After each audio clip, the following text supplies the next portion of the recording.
Hi viewers, we've got some really great news for you this week. We're launching the brand new SF000 Micro LiDAR. It's a truly remarkable product which breaks all the boundaries in terms of size and weight. And you know what? To celebrate, we're going to give 2 lucky followers a chance to win this exceptional sensor. So please join us at the webinar. Click on the link below. You need to register for the webinar and stand a chance to win this amazing product.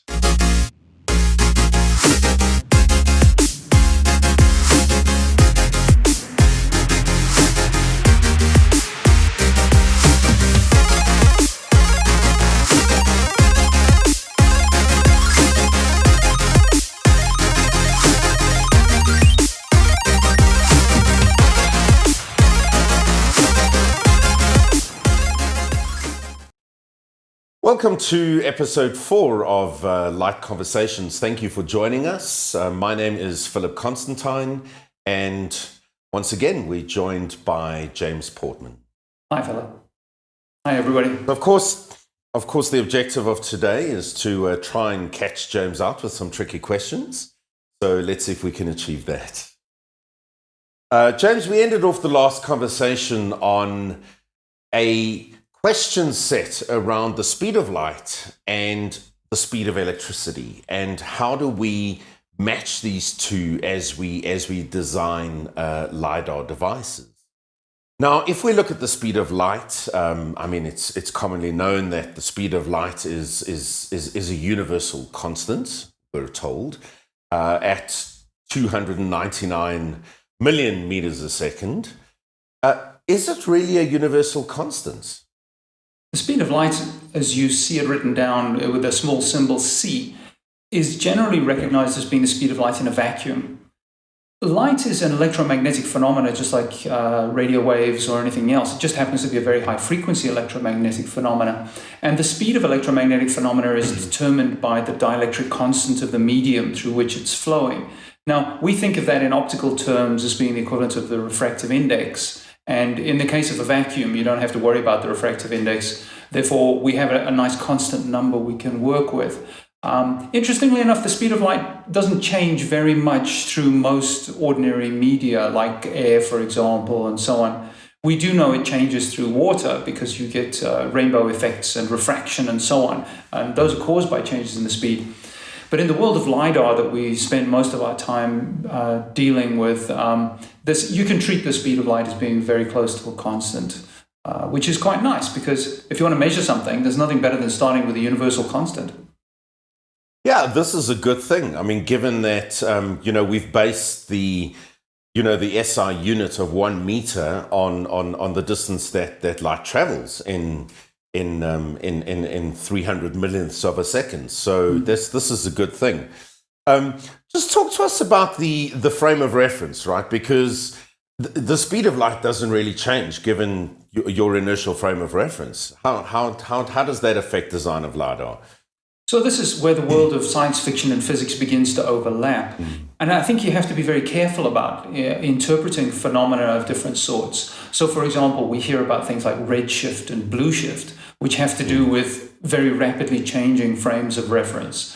We also hear about things like time dilation and other consequences of the special theory of relativity. These are really exciting phenomena. And as an engineer, of course, you would like very much to exploit these phenomena if they happen to be relevant. So, for example, we mentioned the Lunar Laser Ranging Program of NASA during the late 1960s.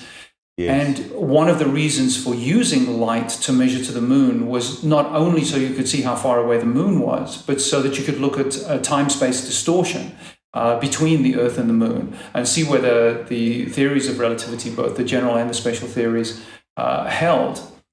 In the world of LiDAR, we try and avoid rapidly changing frames of reference. In other words, you don't really want to be using your LiDAR at 10% of the speed of light, because it's a hell of a job to get up to that sort of speed. Instead, we rely very heavily on the consistency of the phenomena of light. And if I may just draw a quick parallel here, the same is not true when you look at sound. With sound, in fact, it's very easy to change the characteristics of propagation of sound through air. For example, the air pressure affects the speed of sound. The temperature affects the speed of sound. Humidity affects the speed of sound. In fact, many things get to be a big influence.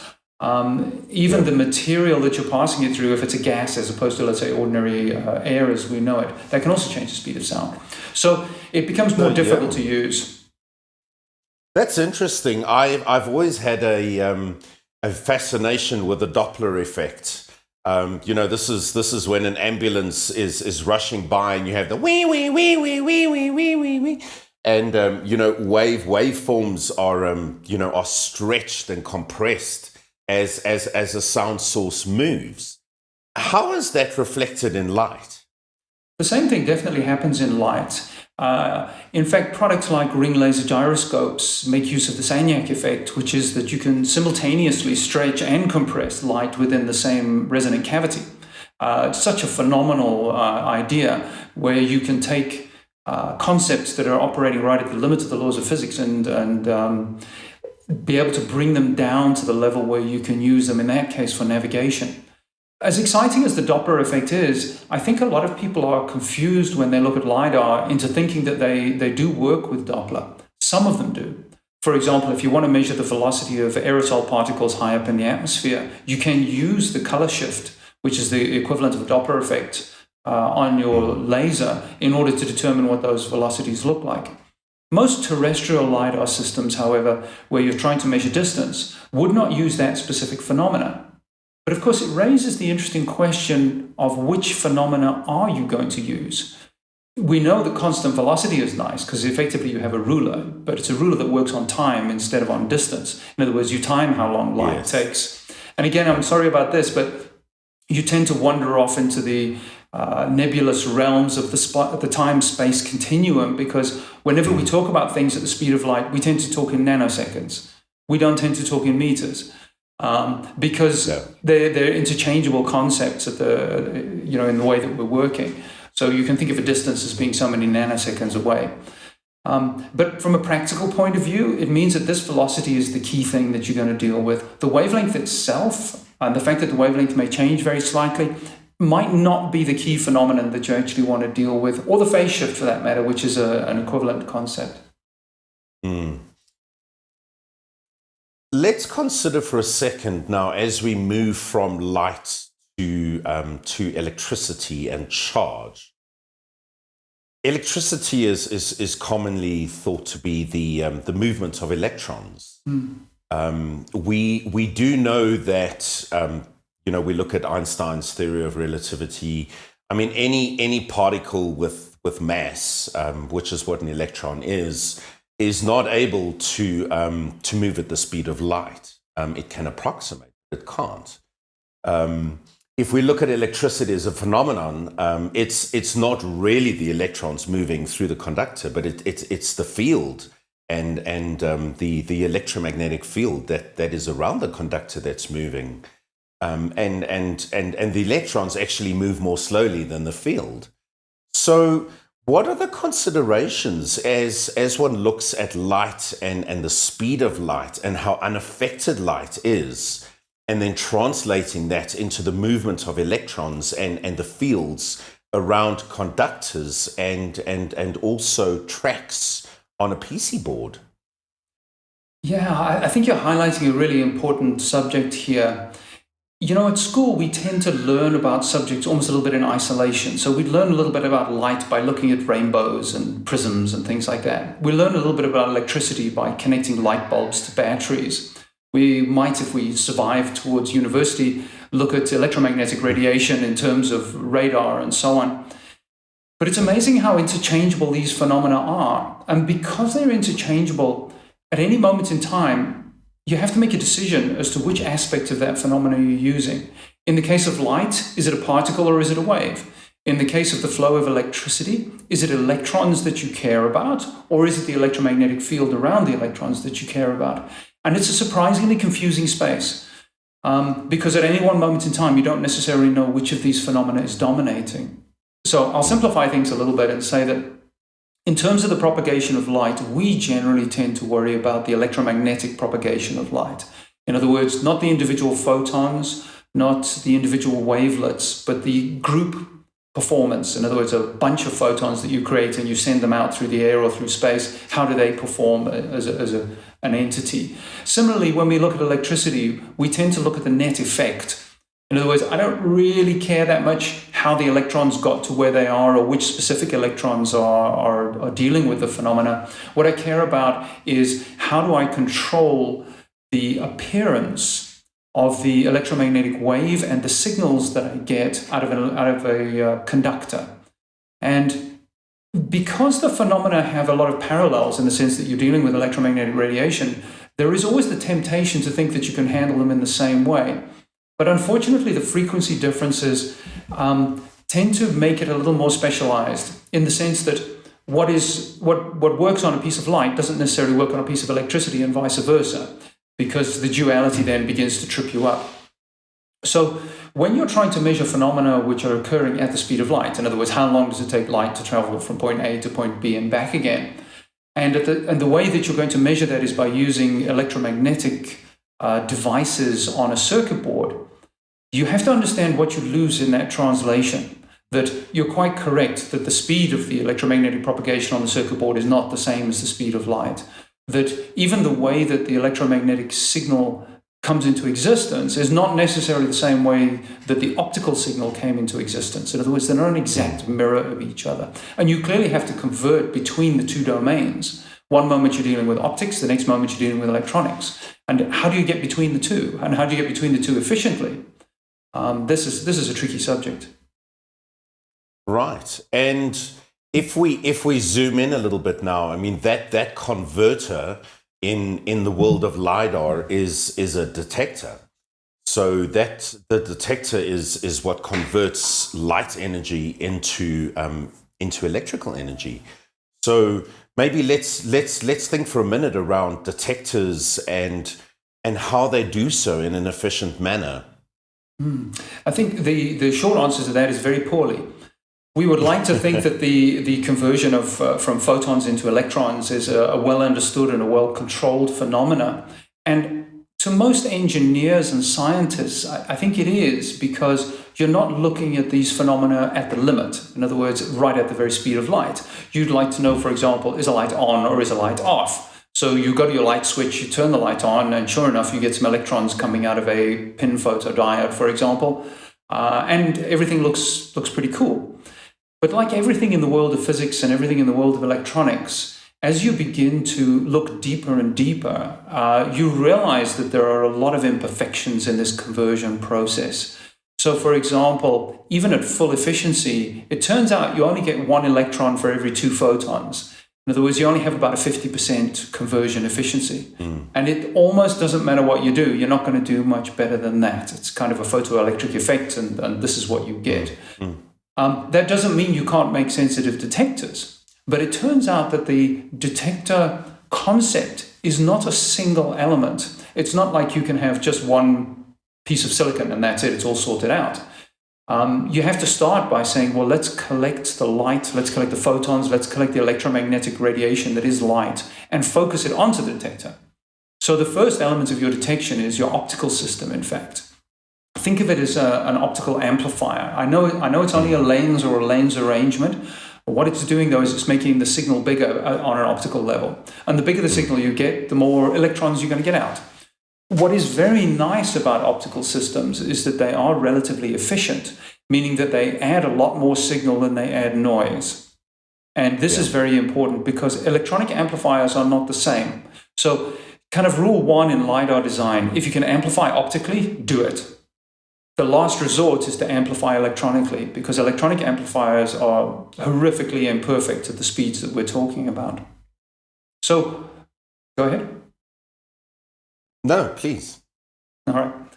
So when you look at a detector and you realize that it's not that efficient and you've thrown as many photons at it as you can, you would probably make the assumption that the electronic response would match the optical response, meaning as the signal grows, so the number of electrons would grow in proportion to the number of photons hitting the surface. It turns out this is not true at all, that in fact detectors have a speed limit. They can only respond so quickly. Photons, on the other hand, are effectively instantaneous if you can create them that way. In other words, you can talk about sub-picosecond phenomena, femtosecond phenomena really quite easily. But to make a detector that can operate in the femtosecond region is really tricky because electrons, they're very sluggish. They really don't like to move. You can imagine you've got a child's playroom full of magnets that are all joined together. And you come running in as a 5-year-old and you grab the first magnet. You can imagine what a slow and sticky process it is for these magnets to transfer the information to each other so that the electromagnetic propagation takes place. As engineers, we're not taught very much about this. I must admit, we're always taught that electricity is this amazing thing and it's like super fast and it does wonderful stuff. But the moment you talk about this conversion of light to electronics or to electrical circuits, everything goes out the window. Not only does the performance of the detector become a problem, but the moment you connect something to the detector, all the characteristics of what you've connected to it begin to influence the performance of that detector. And what seemed like on paper, when you read the spec sheet, super high performing detector, once you built a circuit to make it work, what you tend to get out is a little lump instead of this super high speed spike of energy that you were looking for. That's interesting. And of course, this is a function of the inertial momentum of those electrons themselves, that we don't have this instantaneous move. Interestingly enough, electrons themselves individually are pretty quick. It's when you get them all together, it's like herding sheep. They just want to do different things than you're trying to tell them to do. So whilst each individual electron is bouncing around like mad, the net electric field that you get suffers from stray capacitance, stray inductance, interference from other directions. And because you have a physical device here now, you have a physical electronic circuit with tracks on it, it's that physicality that constrains the performance of the electrons. Thank you. Just in closing, I'd like to ask a question. If we have these very different characteristics around light, around electricity, around the sensor that is the segue between the two and gives us this photoelectric effect, how does one begin to choose a laser for the very different modes of operation in each of these areas? This is certainly something that trips up most designers. They make the assumption that you can either choose a laser or you can choose a detector or you can choose an amplifier, and each one is an independent device. The real trick on these things is to look at the characteristics of all of these devices together. Look at your laser and see how it influences the performance of the detector. Look at your detector and see how it influences the performance of the amplifiers that follow. Look at your optical system and see how it affects the entire signal chain. Unless you look at it from a systems level point of view, you could end up with a laser which is super fast, talking to a detector that's super slow. And you've completely lost the value that you may have had from a high-speed signal, for example. Or you could have a laser that has very low power, only to discover that the sensitivity of your detector is so poor that it can't receive the signal anyway. It is not a trivial answer. It is a problem space, if you like, in which there are many answers. And as an engineer, our job generally is to try and find the sweet spots within that space so that we can say a certain combination of components has a certain level of performance at a certain price, which will therefore finally meet the expectations of the customers so that their application can be solved. Not an easy problem to solve.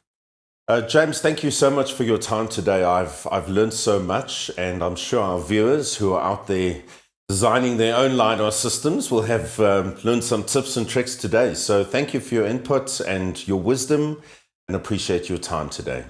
Thanks, Phil. Great fun as always. Right, that's it for today, viewers. Thank you so much for joining us. I'm sure you learned a lot, as I did. Next week, I will question James on issues around amplification and amplifiers. Let's discover more around optical amplification, around electrical amplification, and see what we can learn. Please subscribe to our YouTube channel and see you next week. Thank you. Hi viewers, we've got some really great news for you this week. We're launching the brand new SF000 Micro LiDAR. It's a truly remarkable product which breaks all the boundaries in terms of size and weight. And you know what? To celebrate, we're going to give 2 lucky followers a chance to win this exceptional sensor. So please join us at the webinar. Click on the link below. You need to register for the webinar and stand a chance to win this amazing product.